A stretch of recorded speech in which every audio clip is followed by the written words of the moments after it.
جامعہ اسلامیہ دارالعلوم فاطمہ نسوان میں جشن یوم آزادی تقریب منائی گئی۔ ورنگل کا جامعہ اسلامیہ دارالعلوم فاطمہ نسوان میں جشن آزادی کی تقریب کا انعقاد عمل میں آیا۔ اس موقع پر جامعہ کے طالبات نے اپنی علمی صلاحیتوں کا بھرپور مظاہرہ کیا۔ اپنے خطابات میں طالبات نے آزاد ہندوستان کی تاریخ اور تحریک پر روشنی ڈالی اور آزادی کی لڑائی میں ہندو مسلم کی یکجہتی اور مجاہد آزادی کا جذبہ، جدوجہد اور ان کی قربانیوں کو یاد کیا۔ جشن آزادی کے موقع پر جامعہ فاطمہ نسوان میں تقریری اور تحریری مقابلہ بھی رکھا گیا، جس میں اول، دوم اور سوم آنے والے طالبات میں انعامات دیے گئے۔ اس تقریب میں طالبات نے تیلگو، انگلش اور اردو میں تقریر کر کے ایک بار پھر جامعہ کے ذمہ داران اور اساتذہ کی خوشنودی حاصل کی۔ 75 years ago, British ruled India. They came to India on the pretext of trade and gradually took everything under their control and made us their slaves. Then, on 15th August 1947, India got independence from many occupations and battles. Many heroes sacrificed their lives to get freedom for India. Due to the brave warriors of our country, we have become independent today. Today, we celebrate this day to pay the tribute to all those brave warriors. I am proud to be an Indian. After the sacrifices of thousands of freedom fighters such as Abul Kalam Azad, Tipu Sultan, Haji Amdad Sahib, etc., they too fought for freedom in India. Independence Day is one of the most important days in the history of India. Independence Day is one of the national festivals of India. Many freedom fighters sacrificed their lives to get freedom for India. On this day, national flags are hoisted in schools, colleges and in government institutions.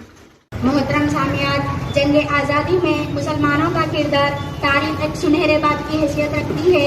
یہ مسلمانوں کی حب الوطن، جوش، ولولہ، ایثار و قربانی کی ایک لافان داستان ہے۔ مسلمانوں نے جنگ آزادی میں بے مثال کردار ادا کیے، بلکہ جان و مال کی عظیم قربانیاں دینے سے بھی باز نہیں آئے۔ محترم سامعات، ہندوستان میں موجود ہندو اور مسلمان کے درمیان مضبوط اتحاد کو توڑنے اور خلیج وسیع کرنے کا ایک سبب نکل آیا۔ محترم سامعات، مسلمانوں کی قربانیوں پر پردہ ڈالتے ہوئے نہ بلکہ ملک کے سامنے وفاداروں کے بجائے ملک کے غداروں کی شکل میں پیش کرنے میں کوئی کسر نہیں چھوڑی۔ محترم سامعات، جنگ آزادی علماء اکرام کے ہند کے قربانیوں کے بغیر بالکل نامکمل رہ جاتی ہے۔ مولانا حاجی امداد اللہ رحمۃ اللہ علیہ اور مولانا نانوتوی رحمۃ اللہ علیہ اور مولانا گنگوہی رحمۃ اللہ علیہ جہادوں کے کمان سنبھالے ہوئے شامل محض ناکوں کا بچانے چھپاتے ہیں، وہیں دوسری طرف مولانا سیف اللہ رحمۃ اللہ علیہ نے جنگ آزادی میں بھرپور حصہ لیے اور حکومت کے عنایت شکار بھی ہوتے رہے۔ محترم سامعات، آج ہم ان تمام قربانیوں کے باوجود بھی آزاد ہوتے ہوئے بھی آزاد نہیں۔